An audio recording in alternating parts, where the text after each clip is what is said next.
Olá pessoal, tudo bem? Seja bem-vindo. Esse vídeo aqui é introdutório, né? Então, o que eu mais peço para vocês é que deixa o like, se inscreve no canal e aperta no sininho para que possamos sim aumentar a palavra de Jesus Cristo na vida das outras pessoas que ainda não conhecem. Então, quando você faz isso, a ferramenta automaticamente distribui os vídeos para todo mundo que ainda não conhece. E se você gostou muito da gente, tem um QR Code. É só botar aqui no QR Code aqui do lado, colocar a câmera do celular e já vai diretamente para o grupo do WhatsApp. Que Jesus hoje frutifique a tua vida, que essa palavra te dê esperança, algo que você está esperando muito de Jesus Cristo. Até logo. Amém. Vamos lá. Meus irmãos, eu peço que vocês abram a Bíblia de vocês em Jeremias, capítulo 18, versos de 1 a 6. Eu até gostaria, eu estou com essa Bíblia aqui, não sei se todos conhecem. Essa Bíblia aqui é a Bíblia de Jerusalém, tá? Essa Bíblia aqui é a Bíblia mais fiel que tem do original e ela contém os livros apócrifos. É uma Bíblia que eu gosto dela, de vez em quando eu leio muito ela. Mas eu queria que, de repente, alguém fizesse a leitura em outra versão, na versão que você estiver aí, Ara, de repente, Fabinho, Jeremias 18, de 1 a 6. e aí, Fábio, que tu compartilha, que eu tô no celular. Eu tenho aqui. 18, de 1 a 6, né? Quer que eu Uhum. leia? Quer que eu leia aqui então? Sim. Amém. Obrigado, Senhor. Jeremias. O vaso do oleiro.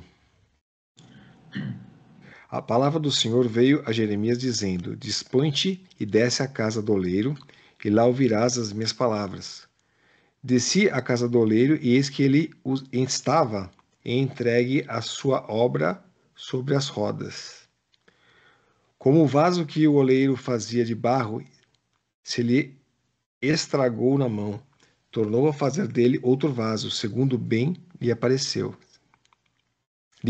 perdão. Então veio a mim a palavra do Senhor: Não poderei eu fazer de vós como fez este oleiro, ó casa de Israel? Diz o Senhor: Eis que, como o barro na mão do oleiro, assim sois vós na minha mão, ó casa de Israel. Até aqui, né, pastor? Isso. Tá bem, amém. Até aqui a palavra do Senhor, né? Agora que o Senhor Amém. me direcione. Vamos lá. Eu gostaria de compartilhar com vocês um pouco da minha história, de como eu conheci Cristo, de como eu cheguei até o ministério ordenado e do que Deus fez na minha vida até hoje. Eu nasci no subúrbio da cidade do Recife, na região oeste, num bairro chamado Jardim São Paulo. Eu sou o sétimo de uma família, de um caminhoneiro e de uma costureira. Nós não tínhamos um lar cristão. A nossa vida, ela era muito à parte da igreja. Igreja só em dias especiais. E eu cresci num lar onde eu não ouvia a palavra de Deus. Eu tinha sempre um pai e uma mãe temente a Deus, mas que não frequentavam a igreja.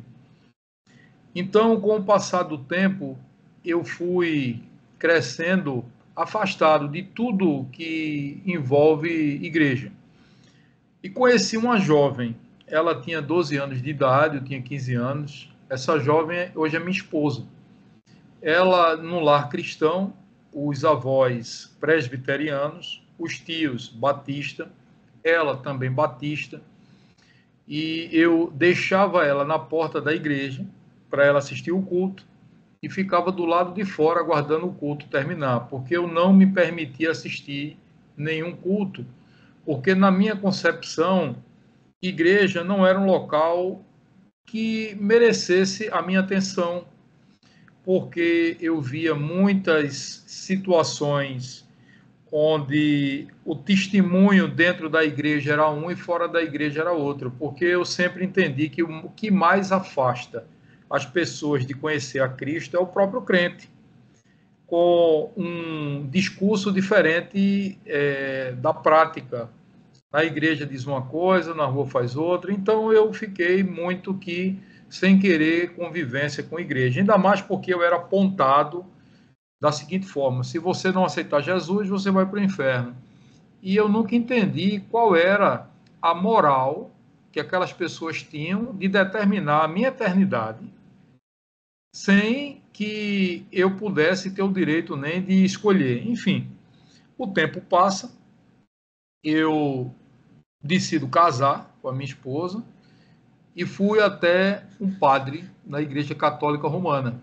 E o padre simplesmente disse que não podia realizar o casamento porque a minha esposa não era batizada na igreja evangélica, ou melhor, na igreja católica, e tinha que se batizar. Ela não queria se batizar na igreja católica. Eu fui para o pastor da família da minha esposa e eles também se recusaram a realizar meu casamento, porque eu não era batizado na igreja evangélica. E aquilo mexeu com a minha cabeça. Eu digo, como assim? O padre não casa, o pastor não casa, e que coisa é essa? E até que um pastor ungido, um homem de Deus, ele me encontrou e disse assim: eu vou realizar o seu casamento. Onde você quiser, eu vou realizar. E assim foi. E aquele pastor me ganhou, com aquela humildade, com aquela simplicidade, e eu comecei a frequentar os cultos daquela igreja. De repente, aquele pastor, ele teve que se mudar e novamente eu me afastei da igreja. E a Bíblia fala de julgo desigual. Julgo desigual é muito importante. A minha esposa não tinha conhecimento teológico suficiente para entender o que era julgo desigual, senão eu estava ferrado, eu não tinha casado com ela. Porque o julgo era totalmente desigual. Então ela resolveu abrir mão de toda a fé que ela desenvolvia na igreja para viver um casamento com submissão ao marido. E se afastou completamente da igreja. Quando foi no ano de 2000, aproximadamente, 99, mais ou menos, 2000, eu fui pescar, e aí é que começa a história, né, da minha conversão. Eu fui pescar com mais 5 outras pessoas, e quando eu estava já chegando em Recife, num barquinho pequeno, o barco virou. E nós ficamos 45 minutos à deriva, aguardando um socorro. E era uma profundidade de aproximadamente uns 30 metros. Eu não sei nadar bem e fiquei preso numa boia, pedindo a Deus para não morrer. Bem, depois de 45 minutos de terror, nós fomos salvos, libertos e para casa. E aí eu fiquei com trauma de água, trauma de profundidade. Até que eu fui para uma confraternização e fui mergulhar numa piscina. Essa piscina era muito funda, eu quase me afoguei pela segunda vez e eu fiquei muito traumatizado. Passado 14 anos desse episódio, eu fui com a família para fazer uma viagem. Veja como Deus trabalha, tá? Eu estou falando de um contexto geral, porque o testemunho seria muito mais longo. Mas em João, no Evangelho de João, capítulo 13, versículo 7, quando Jesus lava os pés dos discípulos, Pedro diz assim, ó, não vou querer que você lave meus pés. Aí Jesus diz assim, se eu não lavar os teus pés, você não vai ter parte comigo. E no verso 7 ele diz assim, Pedro, o que eu faço agora entenderás depois. Eu tive uma caminhada onde eu rejeitei a igreja. As poucas vezes que eu entrei na igreja foi para condenar os irmãos e os pastores. Interessante que eu me lembrei de uma coisa agora fantástica. Tinha um pastor que ele é bem conhecido, e eu me reservo o direito de não dizer o nome dele aqui, da Igreja Batista.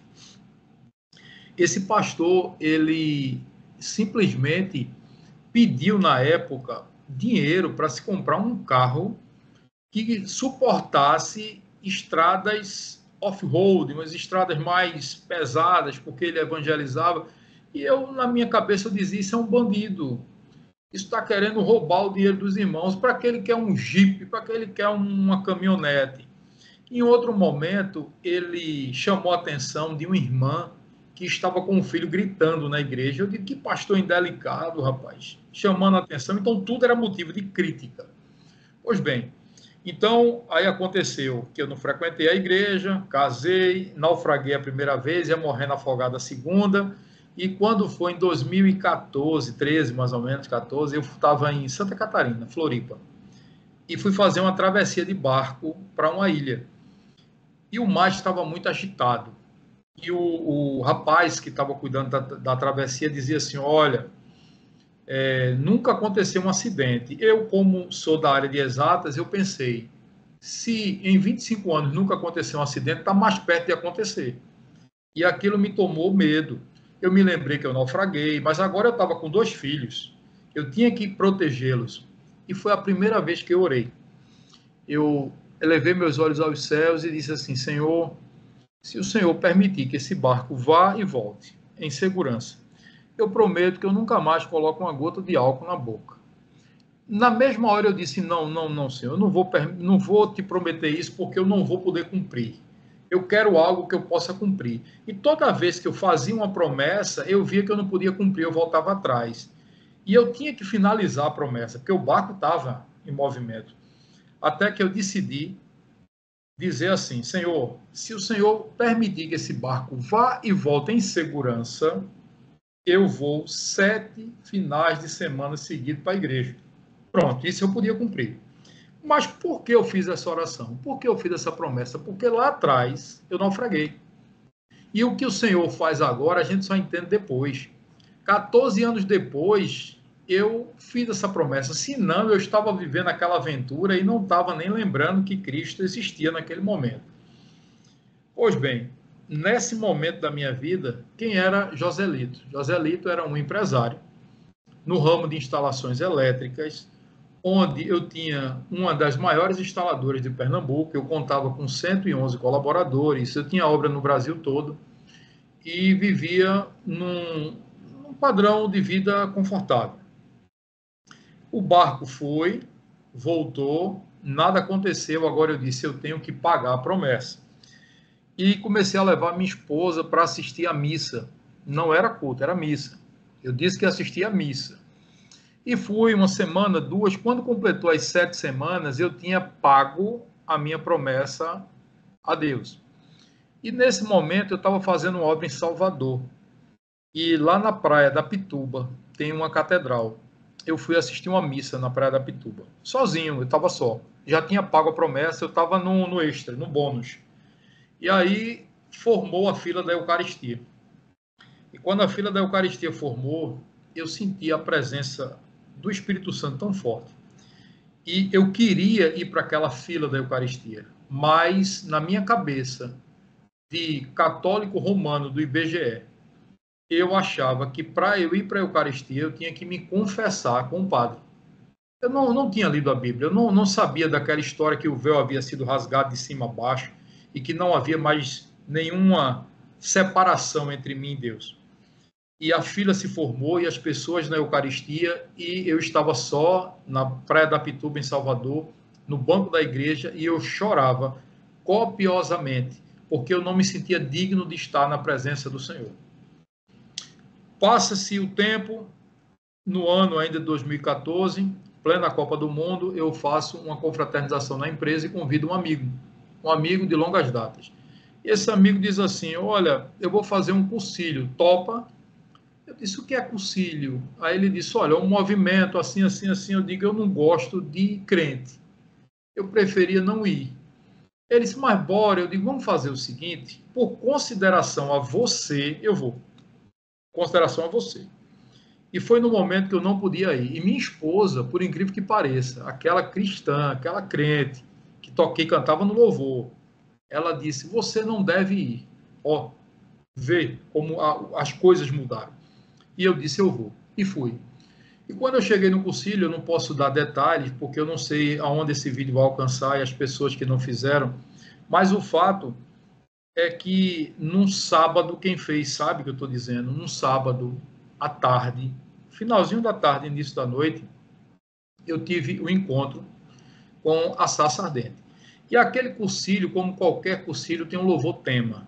E o louvor do meu cursilho, talvez, eu não me lembro se era o louvor tema, mas um louvor que tocou muito era: eu quero ser Senhor amado, como um vaso na mão do oleiro. Quebra a minha vida e faz-a de novo. Eu quero ser um vaso novo. E eu ouvia e orava e dizia: Senhor, me quebra e me faz um vaso novo. Eu quero viver em novidade de vida. Eu não sabia o que eu estava pedindo, mas eu pedi com tanta fé que Deus ouviu. E assim foi feito. O vaso foi quebrado. Quando eu saio daquele cursilho, depois de ter comungado, há muito tempo eu voltei a comungar, e aquilo ali para mim, eu tinha feito um acordo comigo mesmo. Eu disse: Senhor, nunca mais eu quero estar indigno de estar na tua presença. Todas as vezes que estiver uma Eucaristia, eu quero poder estar presente, participando do corpo e do sangue de Cristo. E eu, assim, até hoje, tá? Então, naquele momento, eu senti a presença de Deus muito real. E a minha conversão tem uma coisa interessante. Eu sempre conto num rolho que eu dou no cursilho, não no da Trindade. E é o seguinte: quando eu conheci Jesus, eu perguntei a Jesus assim: Senhor, o que é preciso eu fazer para te ter? Aí ele disse assim: você tem que deixar tudo, largar tudo. Você tem que me entregar tudo. Aí eu disse: Senhor, mas tudo que eu tenho é R$50. Aí ele disse: é tudo. Eu digo: é tudo. Ele disse: me deu os R$50. Isso é a minha ilustração, tá? Aí eu fui e dei os R$50 a ele. A mesma hora que eu dei os R$50 a ele, eu disse assim: Senhor, dá para o senhor me devolver 20? Porque eu preciso botar um pouquinho de gasolina no carro para chegar em casa. Aí ele disse: você tem carro? Eu digo: tenho. Qual foi a parte do tudo que você não entendeu? Me deu o carro. Aí eu dei o carro. Aí eu disse: Senhor, mas como é que eu vou voltar para casa? Ele disse: tu tem casa? Tenho, Senhor. Me dê a casa, meu filho, é tudo. E o que é que eu vou dizer à minha mulher e aos meus filhos? Ele disse: olha, vamos lá. Você tem mulher e filho, me dê. Tudo é meu. Me diga logo que você tem, não me esconda nada. Você tem que me dar tudo. Aí eu entreguei tudo. Estava feliz. Aí Jesus olhou para mim e fez assim: vem cá, menina, vem cá. Toma tua mulher, toma teus filhos, toma tua casa, toma teu carro, toma os R$50. Agora saiba que tudo isso agora é meu. Eu estou te emprestando para você tomar conta. Você não é dono de nada mais. Tudo me pertence. Agora eu estou confiando tudo isso em você. Aí eu entendi que a minha esposa, os meus filhos, a casa que eu moro, o carro que eu dirijo e o dinheiro que eu tenho não me pertence. Tudo é do Senhor. E eu, como mordomo fiel, tenho que cuidar disso tudo da melhor maneira. E saí com essa certeza. E venho para casa, feliz da vida. Logo no mês seguinte, minha esposa fez cursilho. Foi uma maravilha. A gente estava vivendo o melhor da espiritualidade na nossa casa, que a gente nunca tinha vivido antes. E aí a empresa nossa, 6 meses depois da conversão, entrou em falência. Nós tivemos muitas dificuldades com tudo que aconteceu no cenário brasileiro de janeiro de 2014 e a empresa quebrou. E eu fico sempre pensando, tudo que Deus faz, nós entendemos depois. E eu disse: agora? Aí Jesus disse assim: você não quer ser um vaso novo, filho? Eu vou quebrar, assim como o oleiro. A visão que Jeremias teve foi do vaso se desmanchar na mão do oleiro. Eu fui quebrado naquele momento. E o Senhor disse: agora eu vou fazer um vaso novo, do meu jeito, para a minha glória, para o meu louvor. E vamos lá, firme e forte. Ações trabalhistas, oficial de justiça na minha porta, ameaça, todo tipo de crítica. E eu lembrei que em Jardim São Paulo eu morava perto de uma cerâmica. E como é que o oleiro faz o vaso, qualquer coisa de barro? Ele pega o barro que ele vai usar e separa. No processo de ser um vaso novo, Jesus me separou do mundo, me separou das amizades, me separou dos meus relacionamentos, porque muitos deles não eram saudáveis. Então Cristo me separou. E você se sentir separado é como se você tivesse uma doença infecto-contagiosa. Ninguém quer chegar perto de você. Porque antes você tinha tudo para oferecer, agora você não tem nada. E aí, depois que o Senhor me separou, que é o primeiro processo do vaso novo, ele disse, agora vamos para o segundo processo. Depois que o oleiro separa o barro, ele amassa o barro. Eu fui muito amassado. Eu fui muito criticado. Mas nesse tempo, eu já tinha conhecido Jesus. Eu já tinha uma vida transformada. Eu já trabalhava no ministério. Aí vem a importância de uma comunidade cristã. Eu, longe de uma comunidade, eu não teria força para caminhar como eu caminhei. Foi ali que eu encontrei verdadeiros amigos, foi ali que eu encontrei pessoas que estavam interessadas apenas na minha vida, não no que eu podia oferecer. E foi uma coisa fantástica. A Igreja Episcopal Carismática entrou na minha vida para me fortalecer. Nesse meio tempo de deserto, meu pai faleceu, eu fui muito acolhido, amado e abraçado, e eu fui caminhando, mas em nenhum momento eu murmurei, em nenhum momento eu desisti de caminhar. Eu sempre estive firme no propósito de ser um vaso novo, separado, amassado. Agora vamos fazer um vaso novo. Então, Deus, quando vai fazer um vaso novo, ele faz curvas onde você não gostaria que fizesse curvas. Ele mexe onde você não gostaria que mexesse.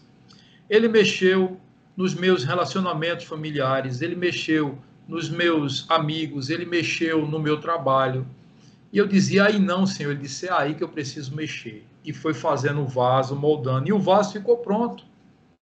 Eu disse, agora sim, agora eu estou pronto. Ele disse, não, filho. Agora que o vaso está pronto, eu vou botar você no fogo, porque o vaso tem que ir para o fogo. E foi mais 1 ano e meio, 2 anos e meio, que para eu comer alguma coisa, tinha que esse amigo que me levou para o conselho fazer a minha feira. Eu não tinha como fazer a feira. Ele, todo mês, ia no supermercado, eu fazia as compras, ele pagava no cartão. Eu passava o mês todinho trabalhando para repor, pagar o cartão para poder fazer a feira de novo. E foi um momento que eu estava no fogo, mas eu não murmurava, eu não reclamava, eu não achava ruim, eu trabalhava nos ministérios, eu sorria, e todo mundo que me via achava que eu não tinha problema. E realmente eu não tinha problema. Eu estava passando por um deserto, mas deserto é lugar de aprendizagem, não é lugar de morada, é lugar de passagem. E aí eu fui. Quando eu saio do fogo, que o vaso é tirado do fogo, eu digo, agora sim. Aí veio aquela brisa refrescante. Eu digo, pronto, agora as coisas melhorou. Aí Deus disse, não, filho, agora eu preciso lixar o vaso para dar o acabamento.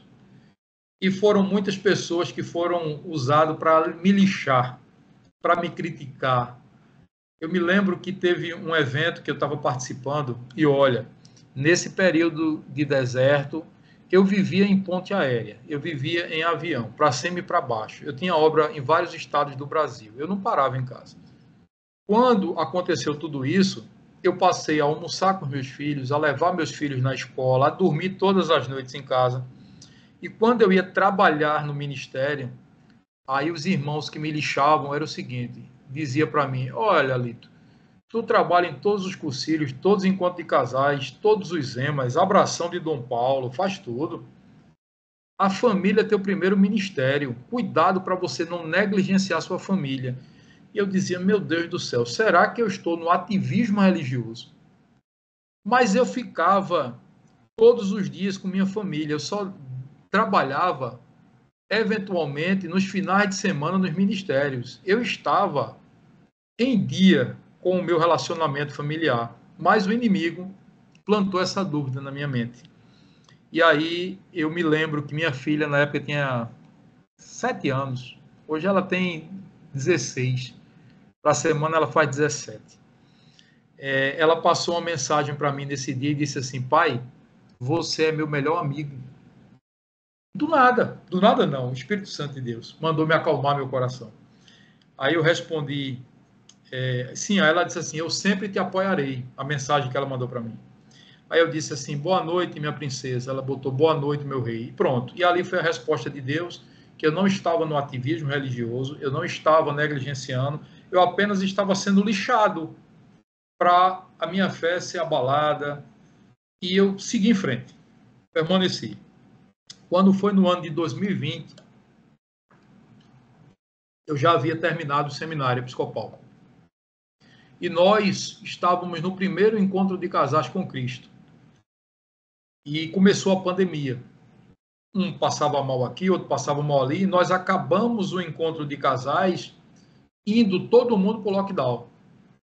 Aí Dom Paulo Garcia chegou para mim e disse assim: meu filho, fique firme, esse ano eu vou lhe ordenar. Tá bom. Não era algo que eu esperava ouvir naquele momento, apesar de ser algo que o Senhor já ministrava no meu coração. E nós fomos para casa na incerteza de todo mundo. E os meses se passaram, a notícia é: Dom Paulo foi para o hospital, Dona Márcia está na UTI, fulano morreu, cicrano está bem mal, e tudo era incerteza. E eu fiquei sabendo que Dom Paulo tinha tido alta. Eu liguei para ele. Aí ele falou comigo assim: meu filho, fique firme, esse ano eu vou lhe ordenar. E todas as vezes que eu falava com ele, ele me dizia isso. E quando foi no dia 3 de dezembro de 2020, a minha ordenação chegou. Todo mundo de máscara na catedral, as minhas fotos todas de máscara, e nós fomos participar da cerimônia. E quando foi 2 meses depois, eu tinha um desejo de abrir uma igreja. Eu não queria ser pastor da catedral. Eu queria pastorear ovelhas, eu queria me relacionar com pessoas, eu queria tomar conta de pessoas. Então, Dom Paulo me apoiou e eu fui abrir a igreja chamada Paróquia Ebenezer, lá em Aldeia, aqui onde eu estou, em Aldeia. E interessante é que eu nasci no dia 20 de fevereiro, eu casei no dia 20 de fevereiro, e a data de abertura da paróquia estava para o dia 21 de fevereiro, que era um domingo. E eu estava assim, recém-ordenado, recém-saído de uma pandemia, recém-formado de um seminário, nunca tinha celebrado um culto, nunca tinha celebrado a Eucaristia, feito um casamento, um funeral, um batizado, tudo para mim era novidade. E eu resolvo abrir uma igreja, com a anuência do bispo, a bênção do bispo. Estava eu e minha esposa tomando um café, ainda na crise financeira, o vaso já tinha sido lixado, estava pronto, mas precisava ainda receber algumas decorações. E a primeira foi a ordenação. E aí estou eu tomando café com minha esposa e dizendo para ela assim: amanhã nós iremos abrir oficialmente a paróquia Ebenezer. Agora eu não tenho força, eu não tenho sabedoria, eu nunca fiz nada sozinho em uma igreja. Como é que essa coisa vai acontecer? E aí um amigo meu da Assembleia de Deus me ligou para me dar os parabéns pelo meu aniversário. E disse assim: eu tenho uma palavra da parte do Senhor para você. Abre em Apocalipse, capítulo 3, versículo 8. Aí eu disse para ele: olha, você não tem uma palavra do Evangelho de João, Mateus, uma coisa mais suave. Logo Apocalipse, ele disse: Apocalipse. E aí eu fui para Apocalipse. Quando eu chego lá, a carta do apóstolo, a carta de João à igreja, dizendo assim: eis que coloquei diante de você uma porta aberta que ninguém pode fechar. Sei que tem pouca força, mas você guardou o meu nome. Aí eu disse: meu Deus do céu, é essa palavra que eu vou abrir essa paróquia. E nós abrimos a paróquia Ebenezer. Mas eu tinha pedido ao bispo que ele me cedesse uma das capelas do espaço cristão por 3 cultos, para que eu pudesse ter um local para cultuar. Aí ele olhou para mim e disse assim: Joselito, 3 cultos, nem mais um dia. Depois do 3º culto, você vai fazer os cultos da sua paróquia no terraço de um, no quintal do outro, na sala de outro, mas só são 3 cultos. Tá bom. E nós começamos assim, sem nada, só com aquela paróquia emprestada. E aí o primeiro culto, o segundo culto, eu disse: meu Deus do céu, vamos para onde?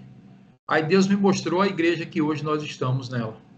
Lá no quilômetro 13, fora da pista, um aluguel caro, eu sem membro na igreja, em plena pós-pandemia, mas uma coisa meio ainda naquela incerteza. E aí nós alugamos o espaço e saímos no terceiro culto, acabou, nós fomos para o espaço. E aí veio o lockdown. Eu disse, e agora? Agora vamos pregar a palavra de Deus com fé.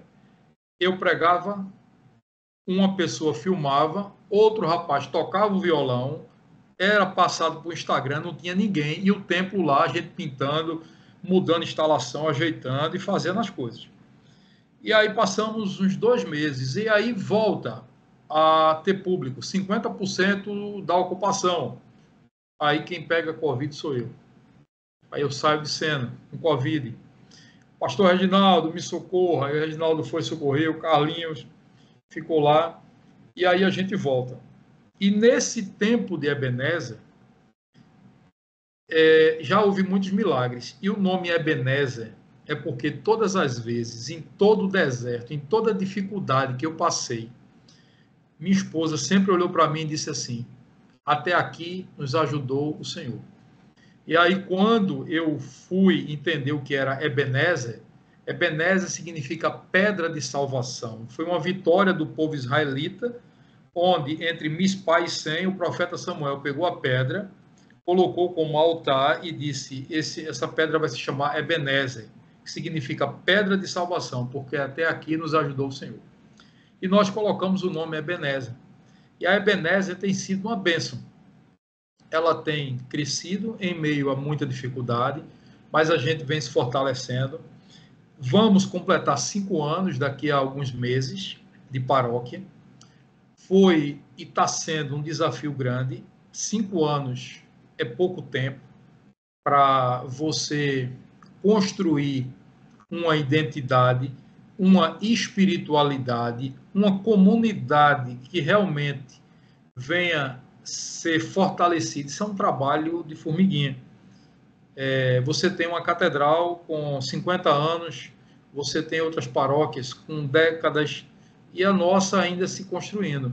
Mas tudo foi assim. E o que eu acho mais interessante disso tudo é que tudo começou com um barco que virou para que eu temesse, 14 anos depois, e pudesse ir a uma igreja, participar de uma Eucaristia, me sentir indigno de estar na presença do Senhor e fazer um concílio onde, num dado momento, eu pude comungar depois de anos, décadas, e entender que o meu caminho era ali, caminhando junto com Jesus Cristo. E todos os vazios que eu tinha, e todos os vazios que ainda tendem a aparecer dentro de mim, eu convido Jesus, Deus Pai e o Espírito Santo, e ele preenche todos os espaços. E eu não sinto falta de nada. Como disse o apóstolo Paulo na carta aos Filipenses, no capítulo 4, aprendi a ter fartura, aprendi a ter dificuldade. Eu sei o que é passar necessidade, mas eu posso todas as coisas naquele que me fortalece. Eu aprendi a entregar minha vida ao Senhor, a não sucumbir diante das dores. Quando o deserto se apresenta na minha frente, eu entrego na mão de Deus, porque não existe nada maior do que o Deus poderoso. Ele está acima de tudo e de todos. Então, esse meu breve testemunho serve para dizer para vocês que a melhor coisa que aconteceu na minha vida foi a minha empresa, em 2014, ter quebrado, para que eu pudesse hoje viver na dependência do Senhor. Tem uma passagem na Bíblia que fala do pastor e das ovelhas. E tem uma cena que é desenhada e retratada, onde o pastor está com a ovelha no ombro, com uma pata quebrada. E eu fui já algumas vezes essa ovelha no ombro com a pata quebrada, porque a ovelha, quando ela tende a se desviar muito, reza a lenda que o pastor quebra a pata da ovelha para que ela não tenha mais mobilidade, e ele enfaixa, coloca a patinha, atala, arruma, mas o pastor tem que carregar a ovelha no ombro até ela ficar boa.